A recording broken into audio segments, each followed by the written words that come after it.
What is something you used to believe was true, but now you don't? Yeah, I used to believe that people could eat too little and their metabolism would crash and they would not lose weight. So now, obviously, I think that is a huge myth, and it just does not happen. I mean, Was there a moment that you remember in which you were like, "Oh my gosh, I think this is wrong"? probably after working with 100 clients, like lots of clients, and like seeing, and like I always observe how people eat and drink, and I don't say this like not judgmentally, like I'm not judging this person, like nothing like that. But to me, it's important to observe these things so that as a coach, I can help people understand why they are stuck, why they are not making progress. And I've sat there, for example, and I've observed, me and my wife were at Texas Roadhouse like 3 weeks ago, and I was observing the woman who was eating next to me. Again, not judging. I don't Just want anybody to think, behavioral analysis. You're absolutely, not judging. Yeah. absolutely. That's Yes. literally all it is. And I noticed that, she had two margaritas. She had like two baskets of those rolls that they have. She ordered a chicken fried steak, and then she ordered another margarita. And I'm sitting there thinking, I'm like, this woman probably just had like a 7,000 calorie meal. And this same person would look you dead in the eye the next week and say like, I eat 1,000 calories per day, Yeah. or like I don't eat much. Mm-hmm. So all of those observances and like just working with clients and stuff, I'm like, no, like, and also research studies showing, like metabolic ward studies showing that how drastically people underestimate how much they eat. So Mm-hmm. all of those things combined led me to change my views. And it's like, no, like I think there's just a massive gap between how much people are actually eating and how much they think they're eating. Mm-hmm. And one more example of this, I know I've said this like 5 times, but I feel like I have to say that I'm not judging because I couldn't care less what anybody eats. Like if I'm hanging out with friends, I'm not like like just analyzing everything that they're doing and everything.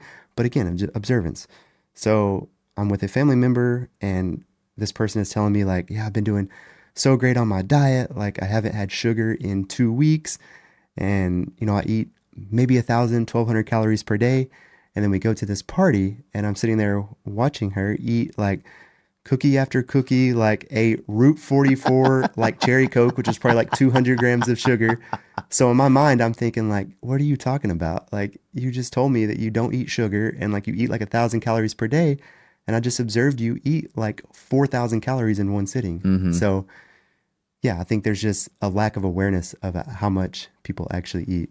And So it's not that they're lying. no, It's complete yes, honest yes, unawareness. 100%. That's all it is. It is mindless eating. Yeah. It's like, and people tend to remember the good days. So they will Mm-hmm. remember that, oh, throughout the week, I had this salad every day for lunch with grilled Mm-hmm. chicken on it, and I did not have sugar. And they remember that. Mm-hmm. Then they forget about the weekends where they go to the party and they have 7,000 calories and alcohol and lose their inhibitions and binge eat, so to Mm-hmm. speak.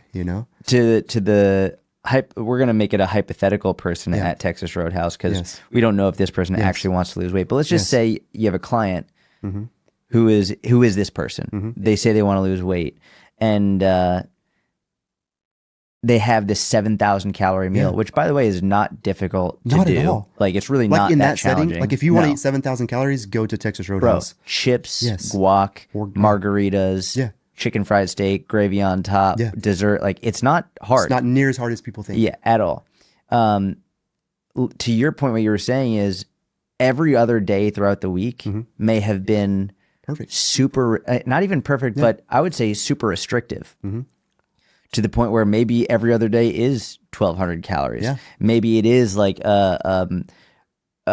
you're following what the plan that you've outlined, where you don't give in to any foods, you don't have any alcohol, it's just all like rabbit food. Yeah.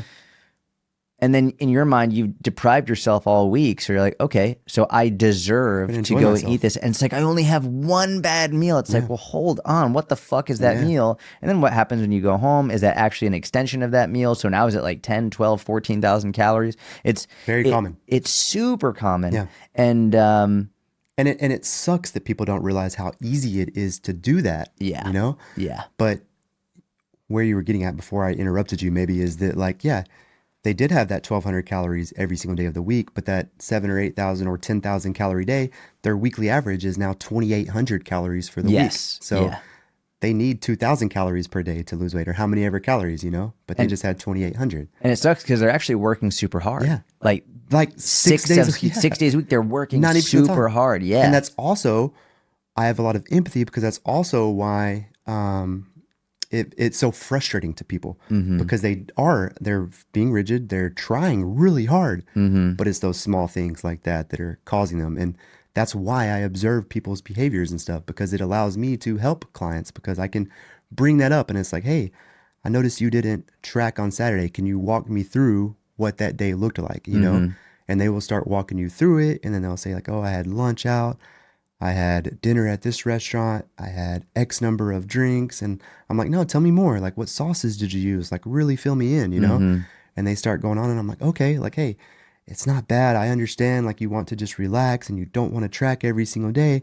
But that meal, all of those meals, like your first meal could have been 1,500 calories and your next meal could have been 2,500 calories. So yes, you only ate 2 meals that day and it feels like you didn't eat much, but because of what you were eating, the types of foods you were eating, that was still 4,000 or 5,000 calories. So it really helps you walk through that with people and help them overcome that hurdle and overcome those frustrations. So they'll often compare themselves to someone else at the office, for example. Maybe there's someone at the office who they'll have a chocolate bar every day, and they'll be like, what the fuck? Carol has a chocolate bar every day. And then they'll say she can eat whatever she wants.